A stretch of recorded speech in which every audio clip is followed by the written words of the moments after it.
और खबरें फटाफट अंदाज में। भारत बंद से पहले किसानों ने प्रधानमंत्री नरेंद्र मोदी से अपील। किसानों ने कहा, पीएम मोदी हमारे मन की बात सुने, काले कानून को लेकर कोई समझौता नहीं करेंगे। किसान आंदोलन के मद्देनजर दिल्ली ट्रैफिक पुलिस ने एक नई एडवाइजरी जारी की है। गाजियाबाद से दिल्ली आने के लिए बॉर्डर बंद।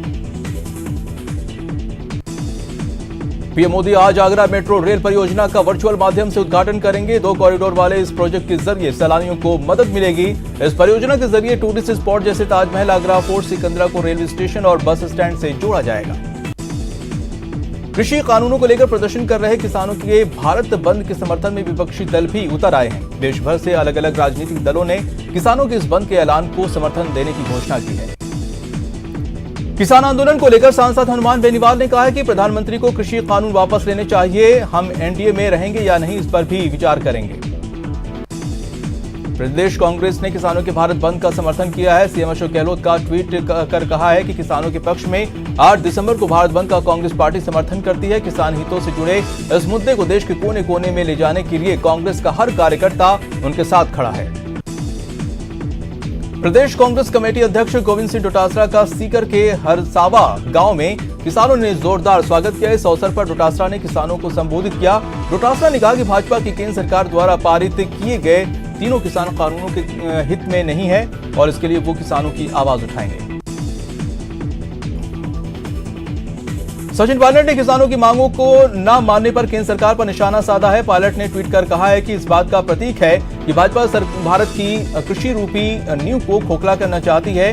हम सभी को इस धरती पुत्रों के अधिकारों के लिए आवाज बुलंद करनी चाहिए। किसानों के समर्थन में यूपी के पूर्व मुख्यमंत्री अखिलेश यादव कल हर जिले में किसान यात्रा निकालेंगे। अखिलेश ने कहा, कृषि कानून किसानों के लिए डेथ वारंट जैसा है। एनसीपी प्रमुख शरद पवार ने भी केंद्र सरकार को चेतावनी भरे अंदाज में कहा, अगर सरकार ने किसानों की मांगों पर विचार नहीं किया, ये आंदोलन सिर्फ दिल्ली तक सीमित नहीं रहेगा। पवार ने कहा कि सरकार को किसानों की मांगों पर परिपक्वता दिखानी चाहिए। कांग्रेस नेता नवज्योति सिद्धू ने भी किसान आंदोलन का समर्थन किया है। उन्होंने कहा है कि किसानों की गर्जना पूरी दुनिया ने सुनी है। सिद्धू ने कहा कि आज भारत का सही बहुसंख्यक अपनी ताकत दिखा रहा है। बॉक्सर विजन सिंह ने ऐलान किया है कि अगर केंद्र सरकार किसानों की मांग नहीं मानती और खेती से जुड़े काले कानून को वापस नहीं लेती तो वो अपना राजीव गांधी खेल रत्न अवार्ड वापस कर देंगे। कृषि राज्य मंत्री कैलाश चौधरी ने विपक्ष को आड़े हाथों लिया। उन्होंने विपक्ष पर किसानों को भड़काने का आरोप लगाया है। उन्होंने कहा कि किसानों को नए कानून से फायदा ही होगा, लेकिन कांग्रेस शासित राज्य सरकारें उन्हें भड़का रही हैं। तेलुगु अभिनेत्री विजय शांति कांग्रेस का दामन छोड़कर आज बीजेपी में शामिल होंगी। खुशबू के बाद वो दक्षिण भारत की दूसरी अभिनेत्री हैं जो कमल का दामन थामेंगी। गहलोत कैबिनेट की आज बैठक होगी। बैठक में प्रभारी मंत्रियों को सौंपी जाएगी जिम्मेदारी। सरकार के 2 साल पूरे होने पर हो रही है बैठक। स्थानीय निकाय चुनाव को बीजेपी गहलोत सरकार पर हमलावर नजर आ रही है। बीजेपी ने वर्चुअल कॉन्फ्रेंस के दौरान ब्लैक पेपर जारी कर कांग्रेस सरकार पर कई गंभीर आरोप लगाए। सीएम गहलोत ने बीजेपी नेताओं पर राज्य की सरकार गिराने के लिए साजिशों के आरोप लगाए थे, जिस पर पलटवार करते हुए विधायक और भाजपा के वरिष्ठ नेता वासुदेव देवनानी ने इसे कांग्रेस की आपसी फूट का दोषारोपण बीजेपी पर करना बताया है। पीसीसी चीफ गोविंद सिंह डोटासरा ने बीजेपी पर बड़ा आरोप लगाया है। पीसीसी चीफ ने कहा है कि बीजेपी राजस्थान सरकार को गिराने की ताक में लगी हुई है।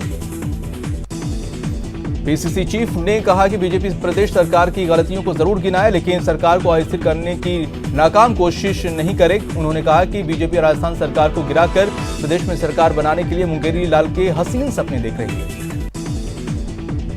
गोविंद सिंह डोटासरा ने केंद्रीय गृह मंत्री अमित शाह पर भी गंभीर आरोप लगाए हैं। पीसीसी चीफ ने कहा है कि अमित शाह के निश्चय पर ही एमपी में कांग्रेस सरकार को गिराया गया था।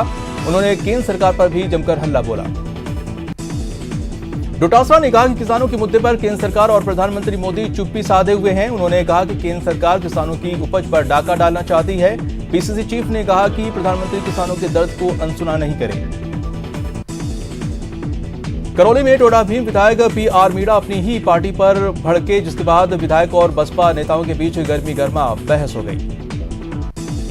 कोटा में मतदाता सूची पुनरीक्षण कार्यक्रम के तहत मतदाता शिविरों का आयोजन। जिले की 6 विधानसभा सीटों के इलाकों में शिविर लगाए गए। अजमेर में 4 चरणों में पंचायत चुनाव के बाद अब 8 दिसंबर को मतगणना होगी, जिसको लेकर जिला प्रशासन ने तैयारियों को अंतिम रूप दे दिया है। पॉलिटेक्निक कॉलेज में होने वाली मतगणना को लेकर अहम बैठक हुई। बूंदी के हिंडौली पंचायत समिति में 47,048 नंबर बूथों पर फर्जी मतदान होने की शिकायत मिली है, जिसके बाद निर्वाचन आयोग हरकत में आ गया। निर्वाचन आयोग ने विभाग ने कहा है कि दोषियों के खिलाफ सख्त कार्रवाई की जाएगी। सीकर जिले में मतदाता सूची को नए तरीके से नाम जोड़ने का कार्यक्रम शुरू हो चुका है। ज्यादा से ज्यादा लोगों से नाम जुड़वाने की अपील।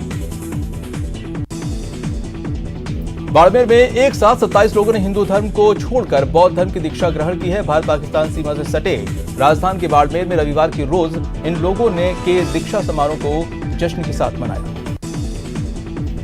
बाड़मेर में चौंकाने वाली खबर सामने आई है। एक महिला ने अपने मुंह बोले भाई और बीजेपी पार्षद कांतिलाल पर दुष्कर्म का आरोप लगाया है। आरोपी बलोत्रा इलाके की वार्ड संख्या 16 से बीजेपी का पार्षद है। पीड़िता ने पुलिस को दी अपनी तहरीर में बताया कि आरोपी ने धोखे से महिला की फोटो और वीडियो बना ली। इसके आधार पर वो महिला को ब्लैकमेल करने लगा।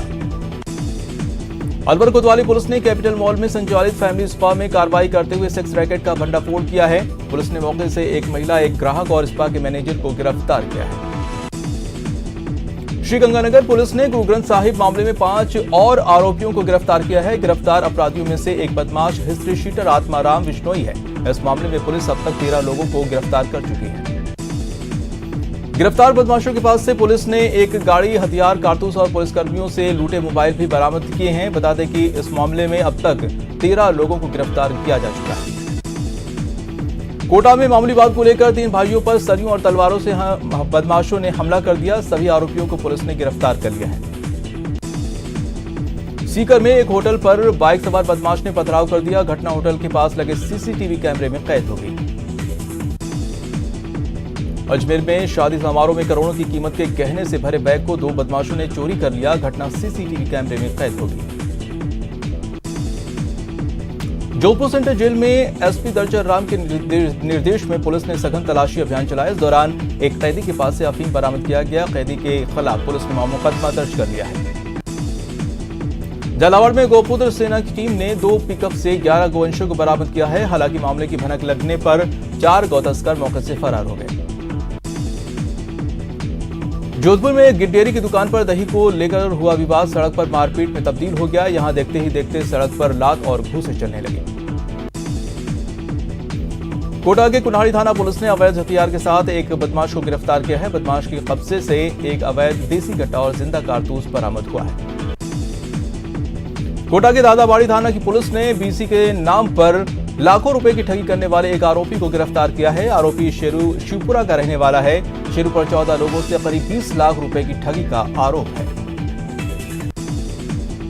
अजमेर दरगाह के पास एक जायरीन की जेब काटते पकड़े गए जेब कतरे को लोगों ने जमकर पीटा। इस घटना का वीडियो सोशल मीडिया पर खूब वायरल हो रहा है।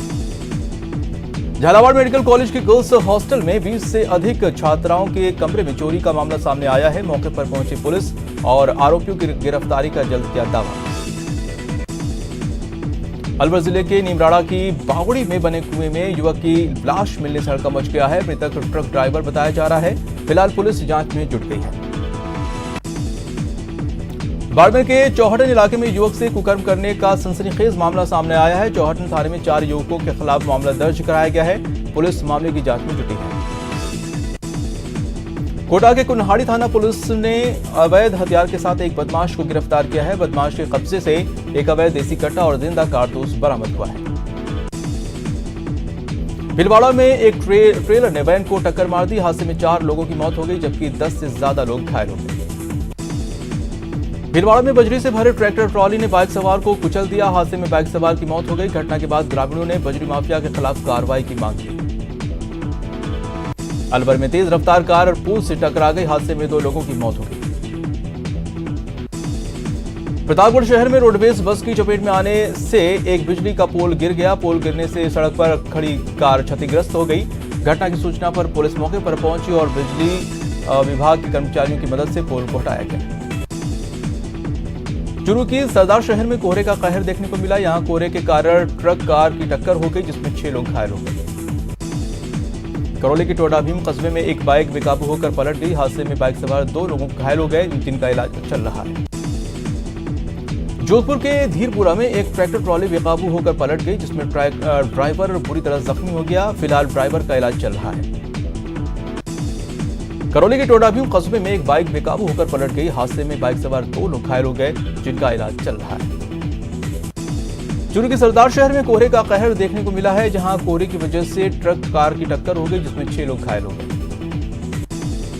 जैसलमेर के लाठी में बम फटने से युवक की मौत हो गई, जबकि एक युवक गंभीर रूप से घायल हो गया। भदरिया गांव के पास ये हादसा हुआ है। बताया जाता है कि गांव के पास ही फील्ड फायरिंग रेंज है। चूरू के सुजानगढ़ घर की छत पर आग लग गई। आग वॉशिंग मशीन के कारण लगी। घटना नया बाजार की है। स्थानीय लोगों ने आपसी सहयोग से आग पर काबू पाया।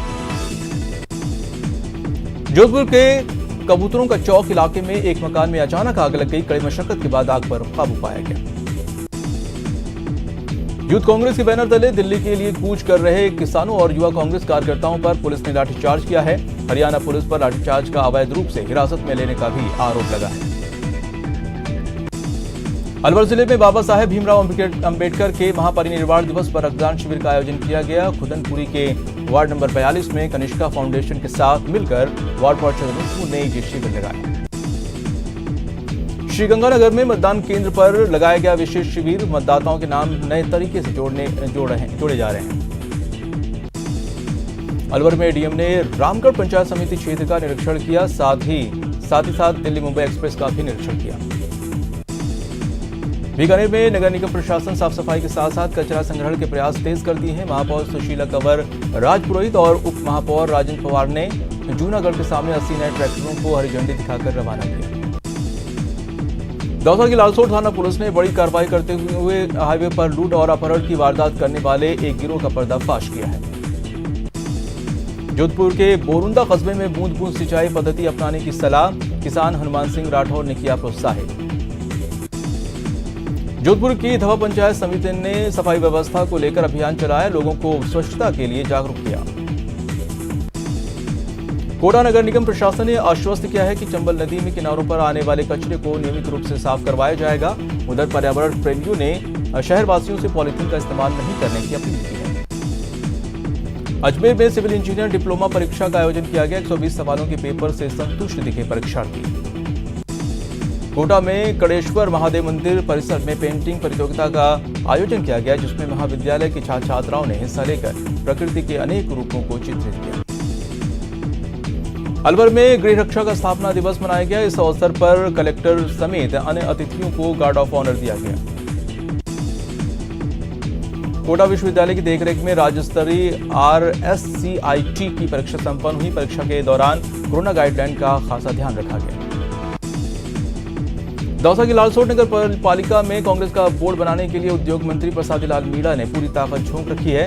उद्योग मंत्री प्रसादी लाल मीणा अनेक प्रत्याशियों के समर्थन में लालसोट शहर में पहुंचे और वोट मांगे। श्रीगंगानगर के वर्धमान महावीर खुला विश्वविद्यालय की ओर से आयोजित RSCIT परीक्षा शांतिपूर्ण तरीके से संपन्न हुई। परीक्षा केंद्र पर कोरोना प्रोटोकॉल का पूरा ख्याल रखा गया। फिलहाल रुकते हैं छोटे से ब्रेक के लिए।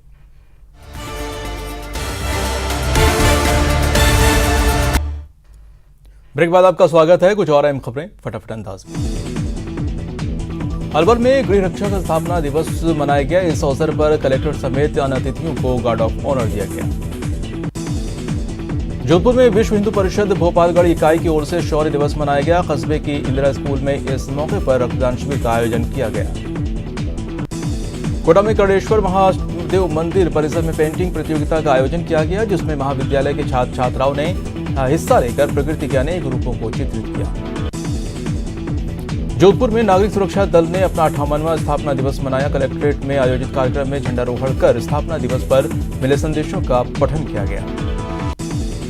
सीकर कलेक्ट्रेट के सामने छात्र संगठन SFI ने कृषि कानून के खिलाफ प्रदर्शन करते हुए प्रधानमंत्री नरेंद्र मोदी का पुतला दहन किया। छात्र संगठन ने 9 तारीख को किसानों के समर्थन में दिल्ली कूच करने का ऐलान भी किया है। प्रतापगढ़ के धरियावद इलाके से मिनी सचिवालय तक जाने वाली 1 किलोमीटर लंबी सड़क लंबे समय से खस्ताहाल स्थिति में है। स्थानीय लोगों ने बताया कि खराब सड़क के कारण कई बार हादसा हो चुका है। सीकर में भीमराव अंबेडकर निर्वाण दिवस पर भीमसेना की ओर से अंबेडकर सर्किल पर श्रद्धांजलि कार्यक्रम का आयोजन किया गया। इस अवसर पर अंबेडकर सर्किल पर बाबा साहेब भीमराव अंबेडकर के चित्र पर भीमसेना के कार्यकर्ताओं ने पुष्प अर्पित किया।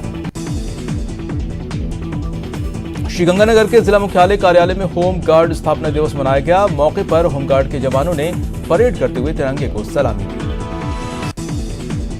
देश में कोरोना मरीजों का आंकड़ा 96,44,000 के पार पहुंच गया है। पिछले 24 घंटे में देश भर में कोरोना के 36,011 नए मामले सामने आए हैं। वहीं पिछले 24 घंटे में 482 लोगों की मौत हुई है, जिसके बाद कोरोना से मरने वालों का आंकड़ा 1,40,182 पर पहुंच गया है। वडोदरा में एक बार फिर कोरोना का विस्फोट हुआ है। प्रदेश में बीते 24 घंटे में 2,087 केस सामने आए हैं। 20 लोगों की मौत हुई है। कोटा में कोरोना केस के मामले में लगातार बढ़ोतरी हो रही है। रविवार को भी कोटा में 101 नए संक्रमित मरीजों की पुष्टि हुई है। इसके साथ ही जिला भर में कोरोना केस की संख्या बढ़कर 16,000 के पार पहुंच चुकी है। श्रीगंगानगर में भी कोरोना केस लगातार बढ़ते जा रहे हैं। रविवार को 44 नए मामले सामने आए हैं। इसके साथ ही जिले में संक्रमितों की संख्या बढ़कर 6,000 के पार पहुंच गई है। बता दें, कोरोना के कारण जिला में अब तक 39 लोगों की मौत हो चुकी है। राजधानी के बाला जिले में एक अनूठी शादी हुई। यहाँ पीपीई किट में दूल्हा दुल्हन ने 7 फेरे लिए। कोविड सेंटर में उनका मंडप सजा। परिवार और पंडित ने भी पीपीई किट पहनकर रस्में पूरी कराई। श्रीगंगानगर में रात्रिकालीन कर्फ्यू को पूरी तरह से लागू करवाने के लिए पुलिस सख्ती से कदम उठा रही है। कर्फ्यू के दौरान बाजार को शाम 7 बजे से ही बंद करवाया जा रहा है। जिला प्रशासन ने बताया कि आवश्यक सेवाओं को छोड़कर सभी व्यावसायिक गतिविधियां पूरी तरह से पाबंदी पर लगाई गई हैं। कोटा में होम आइसोलेटेड 2 मरीजों की तबीयत बिगड़ गई। चिकित्सा विभाग की टीमों ने मुस्तैदी दिखाते हुए दोनों को कोविड अस्पताल में भर्ती कराया है। जोधपुर में विश्व हिंदू परिषद भोपालगढ़ इकाई की ओर से शौर्य दिवस मनाया गया। कस्बे की इंदिरा स्कूल में इस मौके पर रक्तदान शिविर का आयोजन किया गया।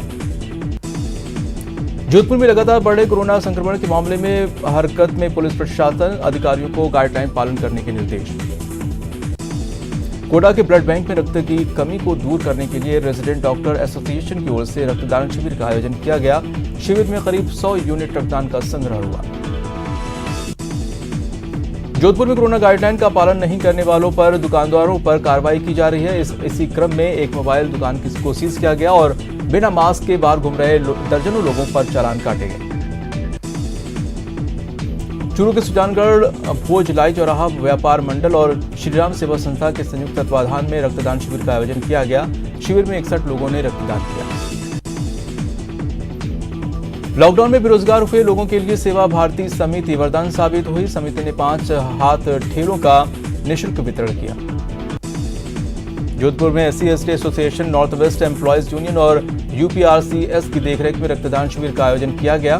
इस मौके पर संगठन से जुड़े कई पदाधिकारियों और कार्यकर्ताओं ने रक्तदान किया।